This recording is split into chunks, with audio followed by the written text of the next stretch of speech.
24 সংখ্যাটি কোন সংখ্যার 32% সমান? প্রশ্নটি এসেছে 11তম কলেজ নিবন্ধন পরীক্ষা 2014। তাহলে কোনো সংখ্যার বললে থাকলেই আমরা ধরে নিব সংখ্যাটি এক্স।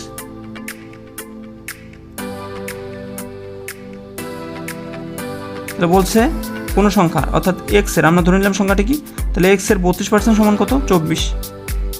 তাহলে এক্সের 32% সমান 24। তাহলে এটাকে আমরা লিখতে পারি 32x, অর্থাৎ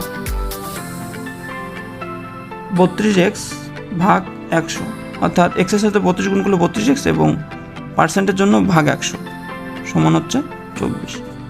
তাহলে 32x সমান 24 আর 100 গুণ করলে 2400।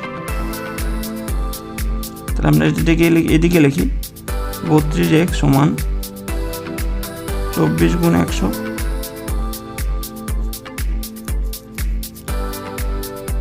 বা x সমান 24 গুণ 100 ভাগ 32।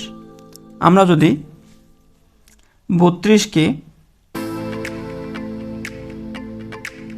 8 দ্বারা ভাগ করি তাহলে পাবো হচ্ছে 4, এবং 24কে 8 দ্বারা ভাগ করলে 3, এবং 4 দিয়ে যদি আমরা 100কে ভাগ করি তাহলে পাচ্ছি 25।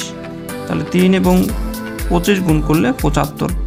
তাহলে 75-এর 32% সমান 24। তাহলে আমাদের অ্যান্সার হচ্ছে ঘ। অনুরূপ আমরা আরও একটি প্রশ্ন লক্ষ্য করি। 144 সংখ্যার 40% সমান কত? প্রশ্নটি এসেছে নবম স্কুল নিবন্ধন 2013।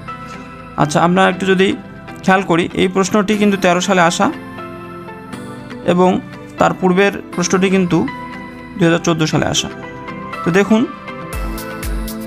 টাইপ কিন্তু একই। বলছে কোনো সংখ্যা, এই যে সামনে একটা সংখ্যা দেওয়া আছে, এখানে একটা সামনে সংখ্যা দেওয়া আছে, এবং এখানে পার্সেন্ট দেওয়া আছে, এখানে পার্সেন্ট দেওয়া আছে, অর্থাৎ এই টাইপের অঙ্কগুলো কিন্তু ঘুরে ফিরে আসে। সুতরাং এই অঙ্কগুলো আমরা খুব মনোযোগ সহকারে সমাধান করব। তাহলে আমরা ধরি সংখ্যাটি এক্স।